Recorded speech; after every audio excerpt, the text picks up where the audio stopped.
बिस्मिल्लाहिर्रहमानिर्रहीम अस्सलामु अलैकुम नाज़रीन, मेरा नाम रमज़ान जट, आप देख रहे हैं मेरा यूट्यूब चैनल। में दुआ है अल्लाह ताला आपको और आपके अहले खाना को हर मुसीबत से, हर तकलीफ से, हर परेशानी से महफूज रखे और अपना फजल करम आप पर और आपके अहले खाना पर बनाए रखे। आपसे दरख्वास्त है कि अगर आपने अब तक मेरा चैनल सब्सक्राइब नहीं किया तो बराए मेहरबानी सब्सक्राइब के बटन को दबा दें।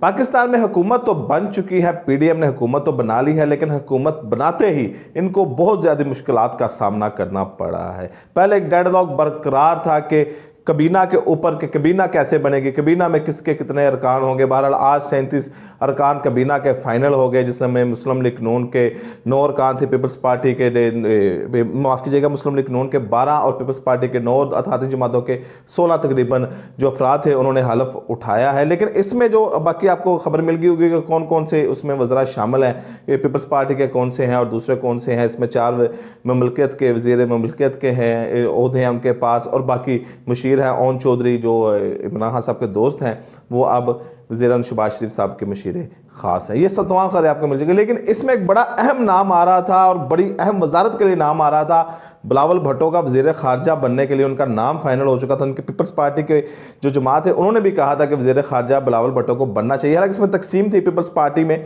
कि कुछ लोग अफराद का ख्याल था कि बिलावल भुट्टो को वज़ीर ख़ारजा बनना चाहिए और अपनी जो सलाहियत है वो दुनिया को दिखानी चाहिए। और ये जो इनके ऊपर एक लेबल लगाया जाता है कि ये एक चिट पे चेयरमैन बने हैं, इसका इस तासुर कम होना चाहिए कि बिलावल भुट्टो में खुद भी काबिलियत मौजूद है। एक जो उनका एक स्कूल ऑफ थॉट था पीपल्स पार्टी, वो कहते थे कि नहीं, बिलावल भुट्टो को नहीं बनना चाहिए, बिलावल भुट्टो हमारे आने वाले वज़ीर आज़म है तो उनको किसी के नीचे काम नहीं करना चाहिए। बहरहाल ये फाइनल हुआ था कि बिलावल भुट्टो वज़ीर ख़ारजा का हलफ उठाएंगे और उसके बाद ये दुनिया में जो अपने वज़ीर ख़ारजा के जिम्मेदारी होती हैं, फ़राइज़ होते हैं, उनको निभाएंगे। लेकिन अचानक कल तक ये फाइनल था, लेकिन अचानक क्या हुआ कि वज़ीर ख़ारजा का आज बिलावल भुट्टो ने हलफ उठाया और ये एक अलार्मिंग सिचुएशन थी कि क्या इसके बाद पीडीएम की, क्योंकि अगर पीपल्स पार्टी हट जाती है तो हुकूमत का चलना बड़ा मुश्किल हो जाएगा।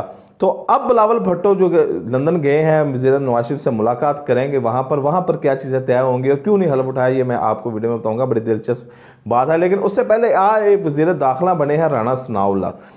ये वही राना सनाउल्लाह है जो पहले वज़ीर कानून भी रहे हैं और ये वही राना सनाउल्लाह है कि जिनकी गाड़ी से हेरोइन भी बरामद हुई थी और उनको उसमें जेल भी जाना पड़ा था। तो आज फवाद चौधरी ने एक अपना ट्वीट किया जिसमें उन्होंने कहा कि जिस तमाम डाकुओं ने हलफ उठा लिया है। तो राना सनाउल्लाह ने एक बयान दिया, बल्कि ट्वीट किया, जिसमें उन्होंने कहा कि अब हाज़िरी का रजिस्टर बदला जा चुका है। राना सनाउल्लाह अपने दबंग अंदाज से काफ़ी मशहूर हैं और एक दफ़ा उन्होंने अली ज़ैदी को टीवी के प्रोग्राम में कहा था कि इन्होंने मुझ पर हेरोइन डाली है तो मैं इनकी हेरोइन इनके ऊपर डालूंगा। तो ये जो पीटीआई के लिए थोड़ा सा ये इसमें और अपने राना सनाउल्लाह के मुखालफिन के लिए थोड़ी सी इसमें ख़तरे की बात यह है कि राना सनाउल्लाह वज़ीर दाखिला बन गए हैं और वज़ीर दाखिला बड़ी अहम सीट है और इससे अंदाज़ा लगाएं कि शेर शीर इसके ऊपर काम करते रहे हैं। अब जो पीटीआई की हुकूमत थी तो ये बड़ी एक्चुअली निसार मुस्लिम लीग नून की तरफ से इस पर है, तो बड़ी अहम वजारत है जो राना सनाउल्लाह के सपुर्द कर दी गई है। और ये शहबाज शरीफ राना सनाउल्लाह में काफ़ी दोस्ती है, ये उसका भी एक इसमें एज है। और बार राना सनाउल्लाह क्योंकि एक ऐसी शख्सियत के तौर पर सामने आते हैं कि जो बदला लेना और बदला लेना जानते हैं, इस वजह से उनको वज़ीर दाखिला बनाया गया ताकि आप अपने मुखालफिन को वो ज़रा दबा कर रखें। अब बिलावल भुट्टो साहब ने जो नवाज शरीफ से मुलाकात करने जा रहे हैं और जो उन्होंने वज़ीर ख़ारजा का हलफ नहीं उठाया, उसमें यह तासुर सामने आ रहा है कि अगर बिलावल भुट्टो वज़ीर ख़ारजा का हलफ उठा के जाते, क्योंकि अभी कुछ मामला का तय होना बाकी है, हुकूमत के दरमियान और पीपल्स पार्टी के दरमियान कुछ मामला तय होने वाले रहते हैं। इसमें मोहसिन दावड़ का भी आ रहा है कि मोहसिन दावड़ को भी पीपल्स पार्टी ने कहा था वजारत दी जाए, लेकिन मोहसिन दावड़ को वजारत दी जाए। मोहसिन दावड़ को पता है कि रियासती जो इदारे हैं उनके खिलाफ उनका एक स्टांस है, एक मौक़िफ़ है, तो इस वजह से शायद नहीं दी गई या किसी और वजह से नहीं दी गई। लेकिन पीपल्स पार्टी चाहती थी कि मोहसिन दावड़ को भी वजारत में शामिल किया जाए।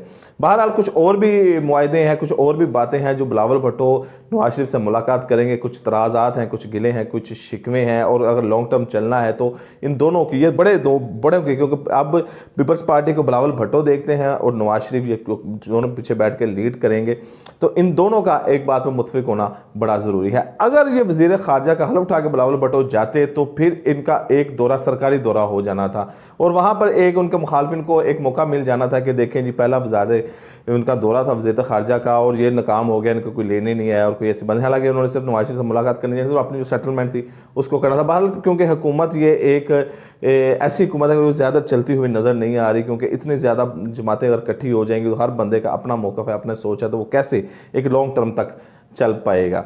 बहरहाल अब आसिफ अली जरदारी भी इसमें सदर बनने के ख्वाहिश हैं। जो पहले मौलाना फजल रहमान के साथ एक बात हुई थी, एक डील हुई थी कि मौलाना फजल रहमान को सदर बनाया जाएगा, लेकिन अब लगता है कि जो सदर आसफ जरदारी वो खुद सदर बनने के लिए मैदान में उतरे हैं और शायद मौलाना इसीलिए धमकी लगा रहे थे अगर मुझे सदर नहीं बनाना तो फिर इलेक्शन कराया जाए, फिर इलेक्शन की तरफ चला जाए। तो ये अब सूरत हाल, क्योंकि सदर जिस दिन से सदर बनता है उसका टाइम उस दिन से शुरू होता है। अगर आसफ जरदारी आज सदर बनते हैं तो ये 5 साल तक सदर रहेंगे।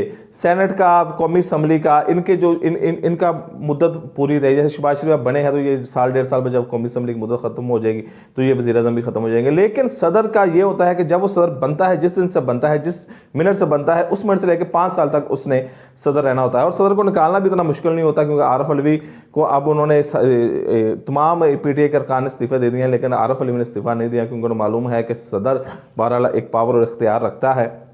उस सदर को निकालने के लिए मुआज़ने की जो तहरीक है, जैसे मुशर्रफ वाला चली थी, 2/3 अक्सरियत की ज़रूरत होगी, जो काफ़ी मुश्किल होता है। तो आसफ जरदारी चाहते हैं कि उनको सदर बनाया जाए। आगे हुकूमत जिसकी भी आए वो ऐवान सदर में मौजूद रहे, उनकी पीपल्स पार्टी की जो नुमाइंदगी है वहाँ पर वो मौजूद रहे। इसमें मौलाना फजलुर रहमान थोड़े से नाराज़ नजर आ रहे हैं। वो कह रहे हैं अगर हमें सदर नहीं बनाना तो फिर आप इलेक्शन की तरफ जाएँ और इलेक्शन करवाएँ। और मौलाना फजलुर रहमान PDM के सरबराह है। और आसफ जरदारी क्योंकि वो भी एक सियासी मूव खेलना चाहते हैं और चाहते हैं कि अगर मैं सदर बन जाऊँ तो फिर आगे 5 साल, क्योंकि अगली हुकूमत जिसकी भी आएगी वो PTI के, नून लीग के, फजलुर रहमान के, पीपल्स पार्टी के, लेकिन पीपल्स पार्टी का जो सदर है वो ईवान में मौजूद होगा।